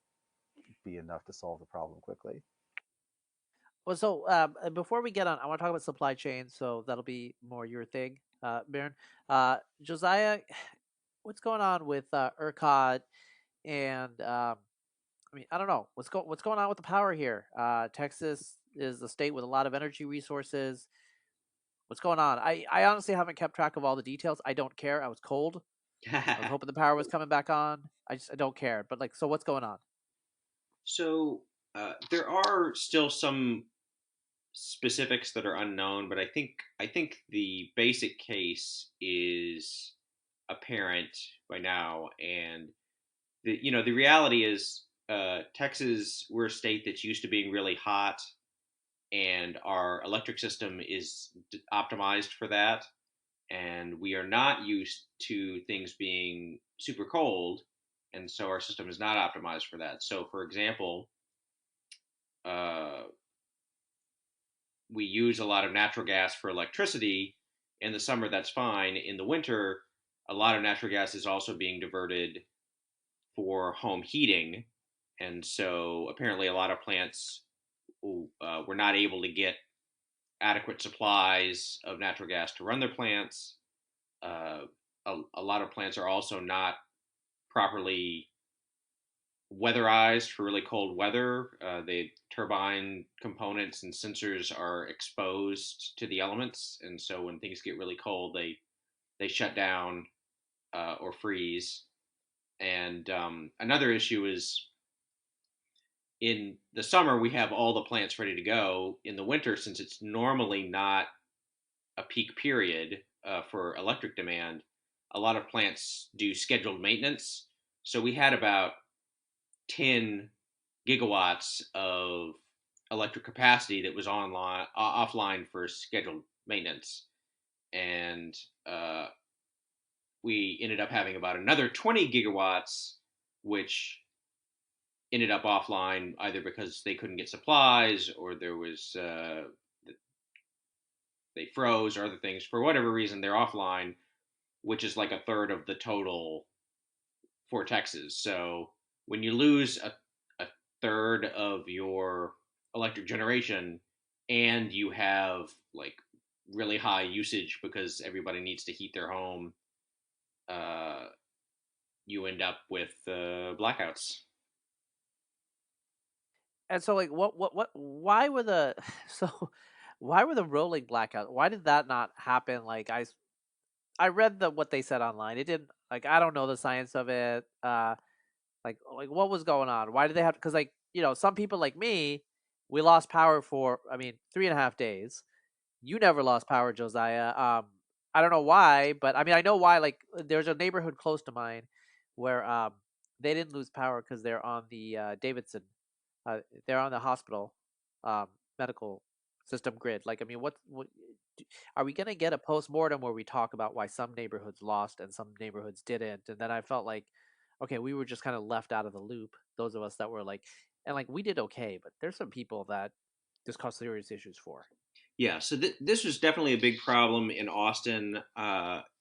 It uh, Perhaps also, I have heard that it was also an issue in Houston, maybe not so much in some other surrounding cities. So what you're supposed to do in a situation like this, where you do not have adequate supply to meet demand, is you try to cycle through different locations cutting off power. So the plan was that they would shut down certain neighborhoods for 40 minutes and then bring them back up and shut down other neighborhoods and manage the power that way. Apparently, what the city has said is that the gap in electricity, the gap between supply and demand was so big that they ended up having to shut down basically everything that wasn't attached to some sort of critical infrastructure like a hospital or a fire station or something like that. And so they couldn't do the rolling part. Now, it seems like they should, at the very least, it seems like something that they should have been more prepared for as a possibility. And there definitely hasn't been a lot of transparency from the city about exactly why they had to do what they did, and they didn't really warn people that it was going to have to be that way, which I think would have also helped. So there's obviously there's going to be a lot of recriminations. People are really angry, and so I expect there'll be a lot of postmortem, and hopefully, as part of that, we'll get some details about exactly what happened and why it worked out the way it did. Yeah, as I said, like we had enough food and we had water and gas, so I don't want to like overdo like our suffering, but it was just like kind of a weird situation where I understood intellectually on a high level what you said there. Um, on the other hand, a lot of people are pointing fingers at which neighborhoods got electricity and which didn't, and that's going to be analyzed, and that's fine. But it's just kind of like a situation where you think, okay, so the goal is make sure you're always on a grid. Like if you're going to live somewhere or build a house or buy a house, make sure you're on a grid with a hospital or a fire station or something like that, because whatever the city says, at the end of the day, they're going to protect the critical infrastructure, which reasonably and rationally they should. On the other hand, like it leaves residential customers in a situation where, I mean, I can't imagine what it was like for the older people that are perhaps retired who were out of power for days. Now they probably had people helping, but this is not like a trivial situation with the amount of electricity that we use in our life, not just for internet and even light, but say your washing machine, your dishwasher, your washing machine, all these other things that people are using and that are hooked into like the electrical system. So I mean, we have a gas stove, but it's run partly on electric. And so, okay, like we had to like light it with a match. That was fine, but we couldn't use the stove. And they're just these are minor things in the general scheme. But I mean, I'm imagining people that have monitors, medical monitors at home of various sorts. Okay, I'm Yeah. sure they have backup batteries, but Well, it yeah, starts I to get mean, I'm sure that over the coming days, we're going to discover as things thaw out and power gets restored, we're going to discover a lot of people who have died in various ways, either from exposure or from, lack of electricity, that causes other problems. Um, Yeah. I mean, so Texas has its own grid. And I read a little bit, not very much. Like I actually did not care at all until this week, uh, about why it's on its own grid. What do you think about that, Josiah, in terms of there's this huge, like if anyone Googles it, they'll see this huge grid in the eastern half of the United States and a huge grid on the western half of the United States, and then Texas is separated. Now, this is a energy rich state. It kind of makes sense in a way, but um, do you think it's optimal in light of what just happened, which was a very extreme event? The temperature went down to like 10 degrees or even lower in central Texas, Fahrenheit. So that's ridiculously cold. So I can understand why things didn't work out. And I do have a follow up question, and I'll let Baron speak if he has any comments. But like, what do you think about the feasibility of this separate grid, which has its historical reasons and rationales? yeah, so just for the listeners, the main reason why Texas has its own intrastate grid is that federal jurisdiction over electricity and the federal regulation of electricity is premised on the idea that grids are interstate, and so they're part of interstate commerce, and so the federal government has the ability to regulate it. And Texas did not, we wanted to do our own thing. We didn't necessarily want to follow whatever came out of Washington, and so if you had a completely intrastate grid, you were able to do that. The I think historically, the fact that our grid is not hooked up to the two other really big grids has not been a problem for us. In fact, because the state is so big just in of itself, and we have so many resources, and in theory, you can also have situations where being part of a big connected grid can also be a problem. If you remember the blackouts of the early 2000s, Yeah. That started because of downed power line and some broken sensors, and it just kind of like cascaded through a huge region because it was connected, right? So there's pluses and minuses. I don't actually know. I haven't seen any analysis that would suggest would the situation here have been different if we had been part of one of the big, two interconnects. It's possible. So I'm sure that that's something that will be looked at, but I'm not. I don't know enough to say at this point. Vern, you got anything to say to that? Yeah, I think that's right. That you're basically, your trade-off is you'll have fewer disasters, but they'll be of much larger magnitude if you're part of a bigger, more complicated system. And I also think uh, there's this tendency to go back and forth between the engineering question and the economic question. And like on the engineering side, it is possible to have a system that is more reliable than what we have, but it may not be the system that people actually want to pay for. And they might be wrong. Maybe people are too tolerant of hypothetical blackout risk, but I, I think that is worth noting, and that there are a lot of different ways to achieve some level of redundancy. So we actually temporarily bought a generator, um, and we could have used that, I think, but by the time we had it set up, we power came back on, and so we did not end up needing to use it, and it was also very loud. But you can imagine a more resilient system that has a lot more rooftop solar and home batteries, but that stuff gets pretty expensive, and that does at least save you from the problem of trying to choose your home based on its proximity to hospitals and other essential infrastructure. Um, it just may be that Texas has preferred a lower cost and lower reliability system, and that these things will happen maybe every decade or so. Now, where it gets interesting is perhaps reliability is getting more important. As more of the things that we use every day do require electricity, or do assume that it's always available by default, and assume that internet is always available by default. I suspect that there are people who have smart homes, and the homes got a lot dumber because even if they had some backup source of electricity, if their smart fridge can't access the internet and phone home, maybe it's not so smart after all. Um, it's just very expensive, potentially very expensive it's always very expensive to get the last little bit of reliability.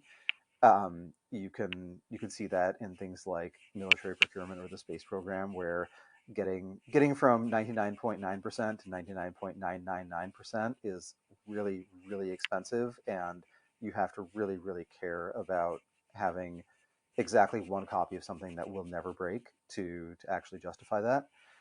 And getting close to that with occasional failures is just a lot more economically feasible. So we'll see. Maybe the Texas electorate will be much more sensitive to this kind of tail risk now than a few weeks ago, and will be happy to pay slightly higher prices in exchange for more reliability. Yeah, well, one thing that I will say though is in terms of the risk and whatever, I think part of the issue is they were pretty chill up until the last minute. And so they were not under promising and overproducing. That's my perception. What do you guys think? Yeah, I think if you look at the forecast that ERCOT had, um, they more or less correctly predicted what the demand for electricity would be. Some of that you have to guess because we didn't quite make it to the to the peak. But I think they did a pretty good job of predicting what it would be.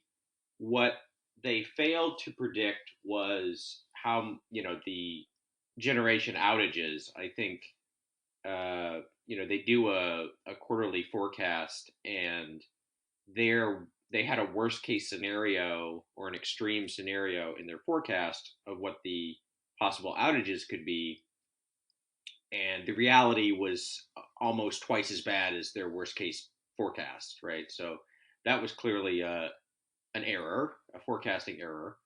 uh, but I think that probably explains why uh, they were so chill, right? Is that they had this kind of like faulty forecast of what would happen, and uh, whether they should have known better, I'm sure is a question that will be gone over with a lot of detail and passion.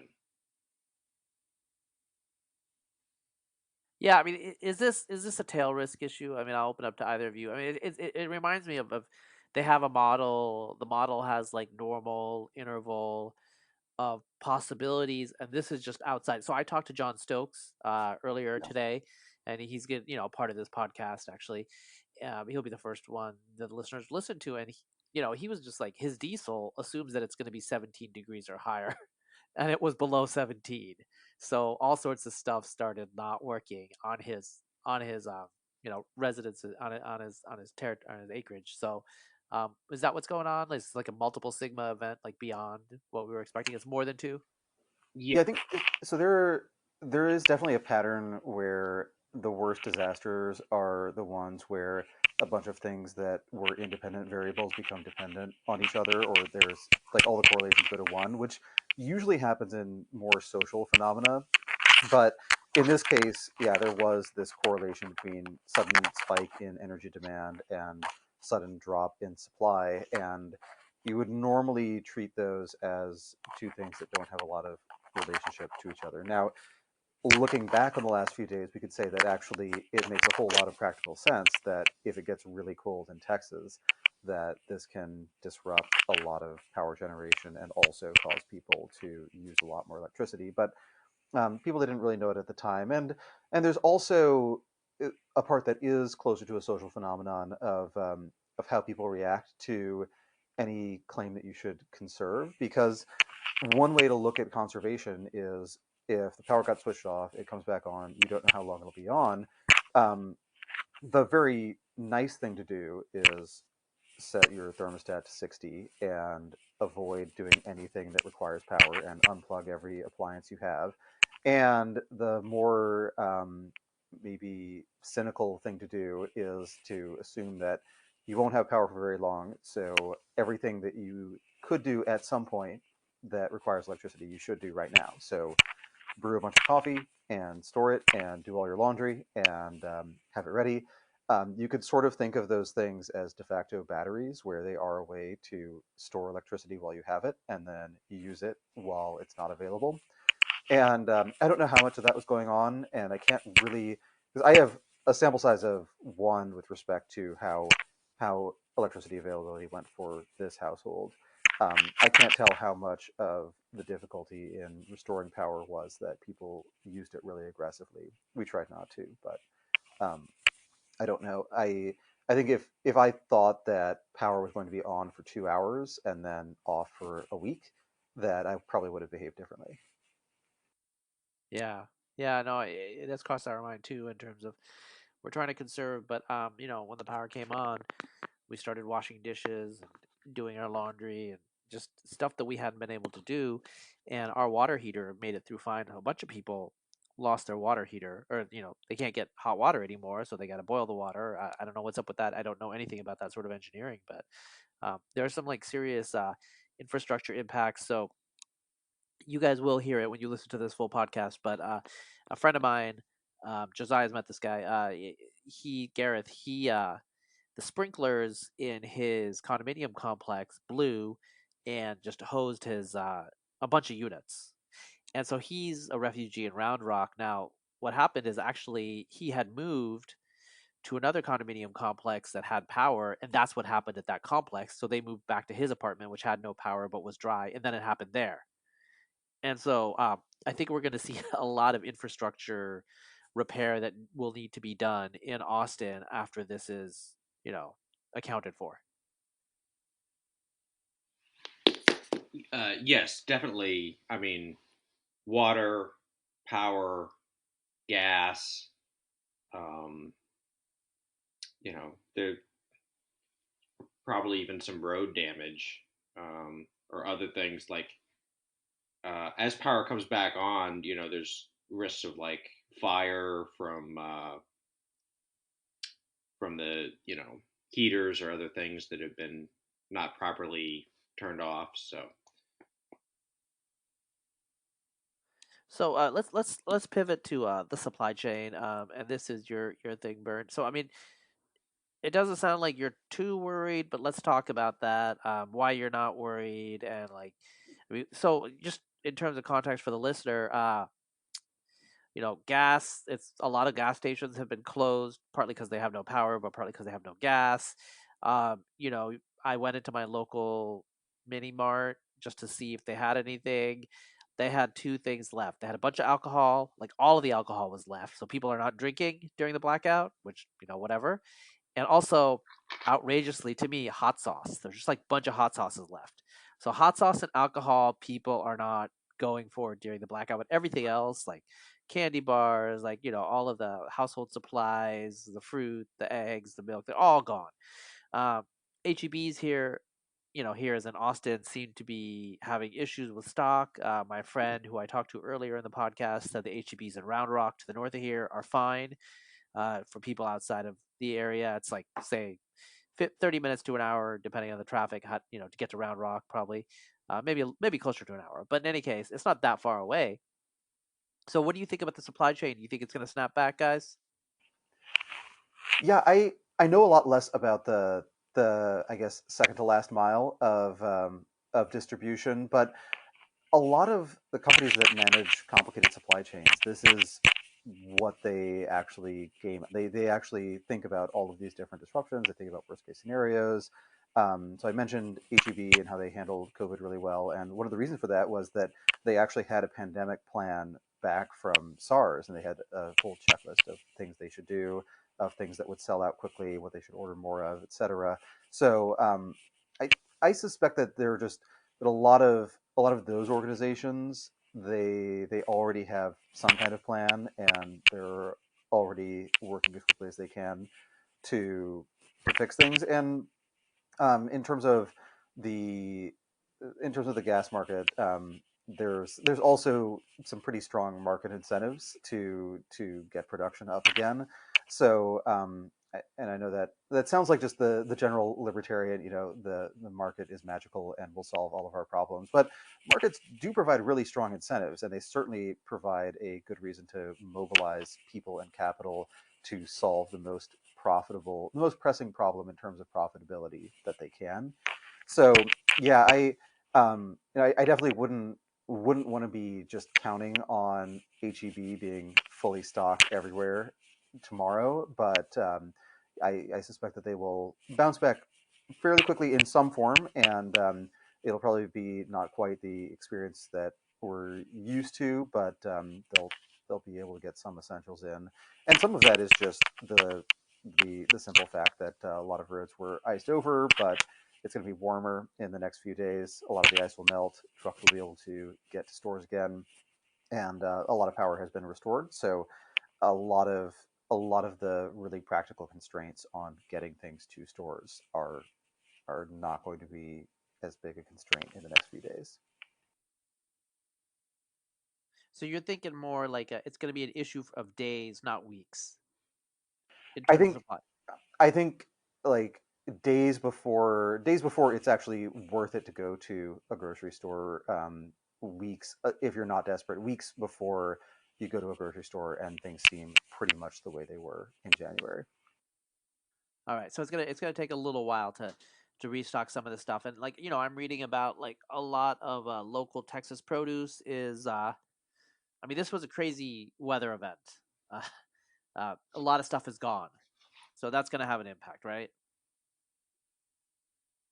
Yeah, I mean it'll definitely have an impact, but that is not a lot of the stuff that is produced locally is not necessarily consumed locally. So I think the impact is going to be more broad based.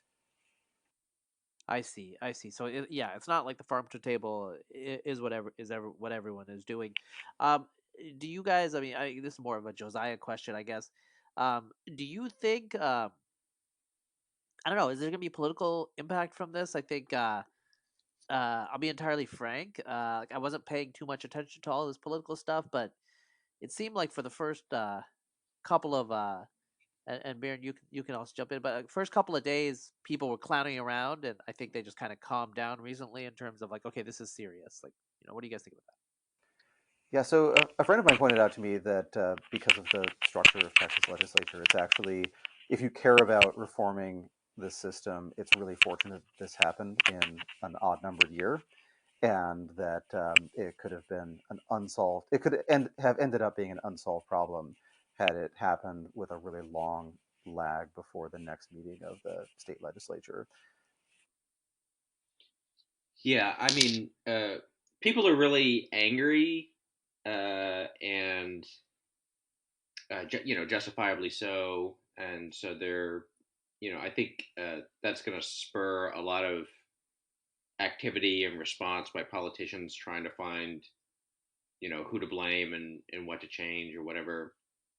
Um, I've seen a number of things put out there that I don't think are like the most productive responses or proposals for reform or whatever. So hopefully, whatever happens, there'll be enough reflection and discussion that whatever changes are made are actually good and not just like symbolic or misunderstanding the nature of this, just kind of like you're upset so you want to kind of like punish people or tear something down in a way that actually makes the system even more fragile going forward. Yeah, I as I've looked at some of the proposals and some of the reactions, I've just been impressed with what a complicated problem it is to actually provide reliable electricity to a very large and spread out state with a lot of people. And so I think basically all of the knee-jerk reactions will be wrong, and that whatever solutions we arrive at are going to just be a lot more complicated and have a lot less partisan valence than the current reactions. And I think some of that is just it is if you have priors about whether the Green New Deal is a really good idea or a really bad idea, or if you think nuclear is a really great idea or a really terrible idea, you quickly see evidence for your priors, and you're less likely to spot evidence that those priors were wrong. So I think a lot of people had sort of this had cash policy proposals that they just whipped out at the first opportunity, and it's just going to be complicated. And there are just a lot of weird nonlinear interactions. Like one of the things that I hadn't thought about too much, but which is true, is that that renewables tend to be they tend to be less reliable, just in the sense of you can't count on a solar panel or a wind turbine producing a particular amount of power at a particular time every day. You can count on the average production, but not the point in time production. And that's important because as a state gets more reliance on renewables, it actually makes the grid less predictable. So that is not an argument against renewables. It's an argument that you have to actually think about the entire portfolio of energy assets, and it might end up being some kind of barbell-looking system where you have a lot of natural gas that is available to handle peak loads, and then a whole lot of wind for everyday stuff. And of course, there are also just endless debates over what the actual cost is, how to think about subsidies, how to think about the experience curve. Because solar, for example, is getting cheaper faster at an incredible pace, and batteries are getting cheaper and faster too. So every year, the cost of switching from fossil fuels to solar plus batteries, it gets much more compelling. You have to make less and less of a climate change argument and more of a cost of capital versus net present value of the assets you're buying kind of argument. But it's always going to be complicated, especially because a lot of these assets, they last for a really long time. So if you're trying to figure out how to optimize the power grid, you should have a 50-year plan for what gets decommissioned and what gets replaced with over a really long period, because you can't just switch from mostly natural gas to mostly something else on short notice. Yeah, that sounds right. I mean, I do think that a lot of the short term reactions are, you know, they're literally short sighted insofar as something like infrastructure, energy infrastructure is something that, organically develops over decades, and who the choices that we make now will have impact decades down the line. So it's a totally different, you know, horizon window of attention, I think, than we're used to a lot of these political issues. I guess like a question that I would have. So talking to Jon Stokes of theprepared.com, so he knows his stuff. He pretty much admitted to me that he was caught flat-footed with some of what happened, partly because it got so much colder than he was expecting in Central Texas.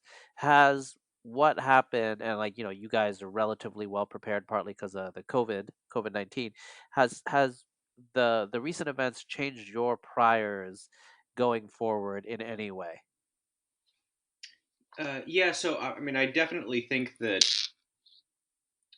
you know, with like preparedness in general, there's a lot of stuff where until you actually face the situation, you may not have thought about all those specific things. So, you know, I think while it had, had food, had water, it wasn't quite apparent to me. Like, I guess it just didn't come into. I hadn't fully like internalized how much water we use for other purposes besides drinking. And what would, like, even if you have, like, we've got several bathtubs full of water, but I mean they're ice cold, and they're a lot of it is from outside, right? So that was actually advantageous, I guess, is that we had that. But like, you're not going to use that for like bathing. You don't really want to use that. I mean, you can boil it and maybe use it for some dish cleaning or whatever. But um, just like a lot of these things are kind of interconnected, and even your workarounds, they don't work quite as well as you expect them to. Yeah, I think it's probably not a coincidence that when people are part of organizations where preparing for disasters is just a big part of what they do, that they do a lot of drills and a lot of practice, and they actually, as much as they can, try to pretend to go through whatever crazy circumstance they think could arise. And we didn't we didn't do that, I guess, except to the extent that COVID was a drill for just stay inside your house and have lots of backup supplies because you don't know what'll be available. Other than that, hadn't really practiced this, and there are always kinks that you work out. There was a viral Twitter thread that was actually pretty mean spirited, but it was about a guy whose, I think, brother was a survivalist, and he had all these supplies and guns and things, but he didn't have a non-electric can opener, and he had all these other other issues. And it seems like at one level it's funny, at another level it's sad, and I hope that group of preppers gets through this okay. But I also suspect that if they'd taken one long camping trip, they would have actually figured out a lot of these problems in a much safer environment. So maybe it is an argument not so much for thinking about the distribution as thinking about the fact that you should actually take some of this stuff on some kind of dry run and try to figure out how you'd actually do if you had to rely on all of your prepping. All right, last question. Um, I have been thinking a little bit about COVID-19 and now, this localized event, how American society in the US reacts to these sorts of exogenous shocks. I have not been very impressed. Um, I don't think too much personally about climate change just because it's not part of my, domain expertise area, but I'm assuming that it's happening. Um, what do you guys think going forward? Do you think climate volatility will make I don't know, these sorts of like localized weather shocks more likely? How do you think that relates to sociology and economics of the United States in terms of how robust or anti-fragile we are to these sorts of shocks? Uh, my own sense is we're not actually that robust, and we're probably not going to get that much more robust because our cultural energies are not flowing into uh, engineering as much as it is flowing into other things. I mean, we're ruled by lawyers. No offense, Josiah. That's the culture we are. So, what do you guys think? Yeah, I think there are a lot of advantages to having different sort of goods provided, like by some sort of large scale entity, either through a utility or the market or something. And one thing that I think has kind of happened that I've found repeatedly over the last year, 18 months or whatever, is um, you kind of like a growing sense that you can't count on any of those. And so you try and like find substitutes, but actually, I mean, it like the like cost benefit of having a generator for me has definitely gone up, but it would be a lot better if I and cheaper if I could just rely on the system to give me power, right? Because the generators are more expensive and they don't work as well, and there's other issues. It's the same thing with a lot of this other stuff, but I do kind of wonder if you're going to see like just and more people kind of withdraw um, into themselves, and try and become more self sufficient, uh, which has some advantages in a crisis, but is also not like it's not ideal because it's like expensive and it doesn't work as well as if you could just count on the you know broader society to do some of these things. Yeah, I think the general rule is that really centralized systems are good at pursuing specific goals, and really decentralized systems are good at adapting to changing circumstances. And I think that's true within organizations. It's a good description of how clusters of different organizations operate. And it's I, maybe the depressing view is that we're centralized, more centralized than we should be, and that would be fine if we were actually pursuing definite goals. But I don't think anyone really knows what the federal government is for, like what constitutes mission accomplished, or what are the KPIs. No one really knows what we're doing. So that does make me lean more towards a distributed system. But distributed systems are often very inefficient. They often have a lot of duplication of effort.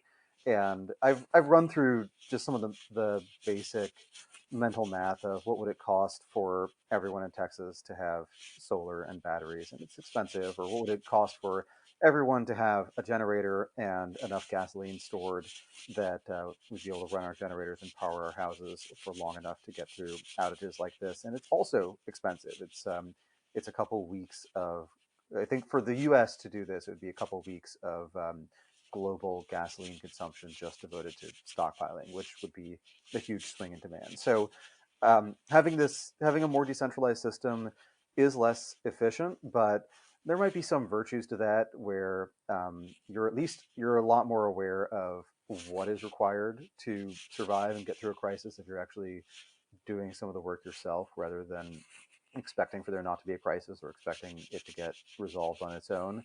So it's probably morally better, but it's also morally unfortunate that it's better in a utilitarian sense. Sounds like we got some trade-offs here, right? Sadly. Yeah. Well, it's great that we talk about this and we think about this, but if anything, the last week has taught me is, sometimes you also just need to take action. Uh, Life just comes at you, and you got to figure it out. You know, so many of us are. Somebody like Jerry Springer, like final thought. So many of us are, stuck into these sociological economic systems that are highly interdependent and so effective, and they scale really well, and they create this incredible mass society that feeds billions and billions of people, the vast majority who do not engage in primary production, who don't farm, right? And then the system gets a little knocked on its side, and so many of us are discombobulated. So it's kind of a reality call, and I don't know if autarky of the sort Josiah is describing and Byrne is describing the downsides of it in terms of efficiency is the future, but I suspect more and more people will be looking to autarky and independence, partly because uh, we have a bunch of social statistics that show that people don't trust institutions, and trust in institutions is declining, and it continues to decline. And when you don't have trust in society, it's hard to have society. So that's kind of a Debbie Downer conclusion, and I hope to be wrong, but I don't think I am. Josiah, do you want to finish with optimism? Because I know that's your forte. No. I do not want to finish with optimism. So Yeah. I'm usually pretty pessimistic, but I do have an optimistic note to add, which is that I was extremely impressed with how many people checked in on us, how many people came to our house to help out with things, how many neighbors were friendly and helpful. I was I've raised my estimation of both Austin and Twitter in response to this because those are the two big social clusters that I was interacting with, and I think that is a positive part of the story. That I guess maybe COVID is a special case because it's actually very bad to go check on people and potentially spread a disease or get the disease yourself. But in this case, there was actually there were great practical barriers and just the streets were all frozen, but a lot of people overcame them. So that surprised me very pleasantly, and I hope that is not an outlier. Well, I mean, and that's great because you and your wife are and your kids are new to Austin, right? You haven't been here that long, so the fact that this real life network and altruism has generated itself is actually a really good sign that there's something there. Yeah, definitely. We moved from Brooklyn to Austin in August, like so many other people, and I definitely think there's something very different. It would be very very odd in Brooklyn for our neighbors to pitch in that way. I wouldn't say it would never happen. I'm sure there are neighborhoods where it does happen all the time, but I think median median neighborliness is certainly a lot higher here. Yeah, yeah. I mean, I saw some of that. I saw some of that as well. I also saw, and I've mentioned this earlier on the podcast with other guests, is after the power came back, people's facial expressions were very different from before. From before, there was a somber McCarthy-esque, the road look on people's faces, where they too were just like, I have seen the darkness that you have seen, And then after the power came back, it's kind of like, okay, there's some hope there. So, it can't get worse in the short term, in the near term, than what we have just gone through. Let's hope we don't go through worse, but let's prepare for it, right? All right, guys. It was great talking to you. Josiah, gonna check you out on the Urbane Cowboys. I hope everyone listens to that. And Burn, the diff. You have so many subscribers. I'm sure that everyone has heard about you already. But if not, just go to Substack leaderboard and you'll see he's right there. The goal of my life at this point is to catch him, but I don't know if that will happen. But you need goals. That's right. Great talking to you.